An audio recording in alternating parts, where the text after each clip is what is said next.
Hi student, आज हम दोबारा से ज्योग्राफी की सीरीज़ को कंटिन्यू करने वाले हैं। इस सीरीज़ में हम दरअसल जो हमारी एनसीईआरटी की बुक्स हैं 8th क्लास की, उसको शुरू करने जा रहे हैं। आज देखते हैं, ये एनसीईआरटी का हमारा लेसन है जिसका नाम हमको रिसोर्स दिया गया है। तो अब पहला ही हमको काम ये है कि हमें पता होना चाहिए कि रिसोर्स कौन कौन सी चीज़ें हमारे लिए होंगी। दरअसल देखिए, रिसोर्स वो सभी चीज़ें हम इंक्लूड कर सकते हैं जिनका हम उपभोग कर सकें। उपभोग मतलब जो हमारे किसी उपयोग में आए, वो सभी वस्तुएँ हमारे लिए एक रिसोर्स होती हैं। The everything's which will be the usable by us, जो हमारे लिए यूजेबल थिंग्स हों, वो हमारे लिए रिसोर्स होती हैं। You will find the everything around is your sum of others such as the foods, clothes, furniture, transport, etc. Even the trees, flower and the garden provide the beauty of our environment. जो भी हमारे लिए garden है, ये सब चीज़ें हमारे लिए एक प्रकार के रिसोर्सेज हैं। तो हम इसमें चैप्टर के अंदर यही चीज़ें जानने की कोशिश करेंगे कि क्या क्या हमारे लिए रिसोर्सेज का काम करने का काम कौन कौन सी चीज़ें करती हैं। The process of the transformation of the thing available is an environment involve an interdependent relationship between the nature, human being and technology. देखिए, वो चीज़ें जो आपके लिए एक अवेलेबिलिटी के रूप में अपने इन्वायरमेंट में मिले और हम जिन पे इंटरडिपेंडेंट हैं और जिससे दुनिया जुड़ी हुई है, नेचर से, ह्यूमन बीइंग से, टेक्नोलॉजी से, वो सभी चीज़ें ही हमारे लिए रिसोर्स का कार्य करती हैं। वैल्यू ऑफ रिसोर्सेज, भाई रिसोर्सेज क्यों ज़रूरी हैं? देखिए, रिसोर्सेज के बिना हम कोई कार्य नहीं कर सकते हैं। अगर हमको कहीं पर जाना होता है तो हम अपनी गाड़ी का प्रयोग करते हैं, गाड़ी में तेल का प्रयोग करते हैं, हमारे लिए वो तेल रिसोर्सेज हैं। हम जो पंखे चलाते हैं उसके लिए बिजली का बर्न करते हैं, बिजली जो हम वाटर या किसी भी और चीज़ से बनाते हैं वो उनके लिए रिसोर्सेज हैं। तो हर चीज़ के लिए किसी न किसी कंपोनेंट के रूप में रिसोर्सेज की ज़रूरत होती है। हमारे लिए जो ये रिसोर्सेज हैं वो क्यों इम्पोर्टेंट हैं? क्योंकि देखिए, हम हर रिसोर्सेज का यूज़ करते हैं। किसी प्रकार हम ज़मीन के अंदर अनाज बोते हैं, उसे हम पैसे कमाते हैं, वो तो हमारे लिए एक रिसोर्स हो गया, उसको हम बेच खरीद कर, या फिर हम अपने कुछ एंटरटेनमेंट करने के लिए भी कुछ चीज़ों का रिसोर्स के रूप में यूज़ करते हैं। जैसा कि इसमें दिखाया गया है माउंटेन डेजर्ट, यहाँ पे लिखा है कि human need to things give pleasure also resources the mountain desert. तो ये भी इस प्रकार के एक प्रकार के हमारे रिसोर्सेज हो जाते हैं। आगे हम कंटिन्यू करते हैं टाइप ऑफ रिसोर्स। देखिए, एक मेनली अगर इनका हम टाइप्स के अंदर इनके क्लासिफिकेशन करें तो हम इनको दो प्रकार से कर सकते हैं, नेचुरल और ह्यूमन मेड रिसोर्सेज। बाकी जब हम बात में इसको पूरा और वाइड तरीके से करें तो नेचुरल्स जो होते हैं हमारे, वो आगे जाके और भागों में बढ़ जाते हैं, और जो हमारे ह्यूमन मेड्स हैं वो भी आगे जाके और भागों में बढ़ जाते हैं। मीन्स प्रत्येक के बारे में आपको यहाँ पे ध्यान से हम पढ़ेंगे। तो पहला क्या कहता है कि naturals may be classify as a natural and human mades and man mades resources like water, strand, material, forest while provide by the nature. ये हमको प्रोवाइड नहीं दिए गए, इसलिए हम इनको नेचुरल रिसोर्सेज कहते हैं। और जो रिसोर्सेज ह्यूमन बनाता है, अब जैसे कि हमने गाड़ी बनाई भाई, या हमने जो और चीज़ों का निर्माण किया, ये सभी हमारे लिए ह्यूमन मैन मेड रिसोर्सेज होते हैं। हमने अपनी सुविधाओं के लिए, जैसे गर्मी लगे तो हमने इसे बना रखा है, सर्दी लगे तो हीटर बना रखा है, ये क्या है? ह्यूमन मेड रिसोर्सेज हैं। तो classification of the resources of the natural resources का अगर हम देखें क्लासिफिकेशन, तो हम इसको जो है दो प्रकार से बांटने की कोशिश करते हैं नेचुरल रिसोर्सेज का। एक हमारा बोएटिक होता है और एक हमारा अबोएटिक होता है। बोएटिक वो रिसोर्सेज होते हैं जो हमारे लिए जो बोएटिक वो रिसोर्सेज होते हैं जिनके अंदर हम अगर देखें तो रिसोर्सेज लिविंग थिंग्स जिनके अंदर हों, और जो हमारे यूज एनिमल्स और प्लांट होते हैं। नॉन लिविंग्स वो होते हैं जो जिनके अंदर जो है जान प्राण नहीं होता। देसी भाषा में अगर हम कहें, जैसे हमारा वाटर है, सोइल्स हैं, मेटल्स हैं, ये सभी हमारे लिए अबोएटिक रिसोर्सेज हैं।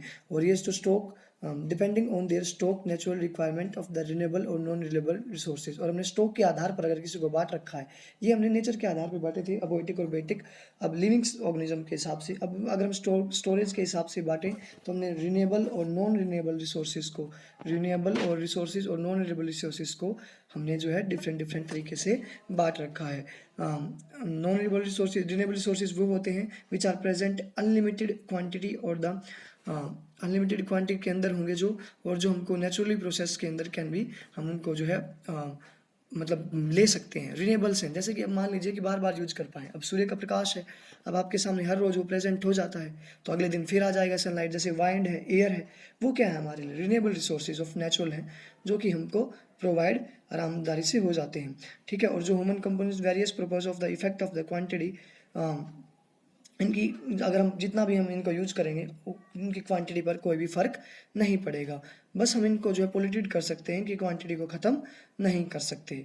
तो आगे देखेंगे, many resources are cycle within the environmental natural process, and this keep are the quantities more or less constant, such as the resources when the consumed are replaced over the time.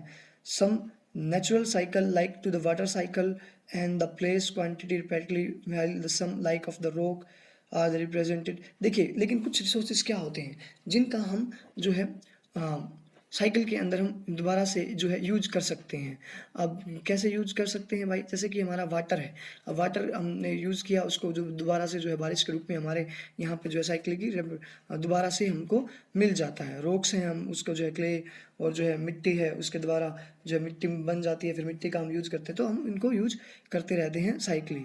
कुछ non renewable resources होते हैं। Non renewable resources का मतलब क्या होगा, जिनको एक बार हमने यूज कर लिया दोबारा से हम उनको यूज करने हमारे लायक के नहीं रहता। फॉर एग्जाम्पल क्या बताया भाई इसने, non renewable resource are may not occur again. These resources are limited in the supply and cannot be generated by us once they have been to consumed. अगर आपने एक बार उनका प्रयोग कर लिया तो भाई हम उनको दोबारा से जो है हम उनको रीजनरेट नहीं कर सकते। ठीक है, अब कैसे रीजनरेट नहीं कर सकते, मेटल ओर है, फॉसिल फ्यूल है। अब गाड़ी में पेट्रोल डाल लिया, पेट्रोल खत्म हो गया, तो क्या दोबारा उसको निकाल करके जो उसी तेल से गाड़ी थोड़ी चला सकते हैं, नहीं चला सकते। तो वो हमारे लिए क्या है, नॉन रिन्यूएबल रिसोर्सेज हैं। Some resource like iron, gold, wood can be the reclaimed from the discard things and use again and again. This is known the recycling. लेकिन जब अगर मेटल की बात करें तो हम इनको क्या कर सकते हैं, अब मान ली कि मैंने एक बार सोने का जो है अंगूठी बनवा ली, दोबारा मैं उसको तोड़ के कुछ और बनवा सकता हूँ, तो ये क्या हो गई, ये हमारे रिसाइकलिंग रिसोर्सेज हो गए।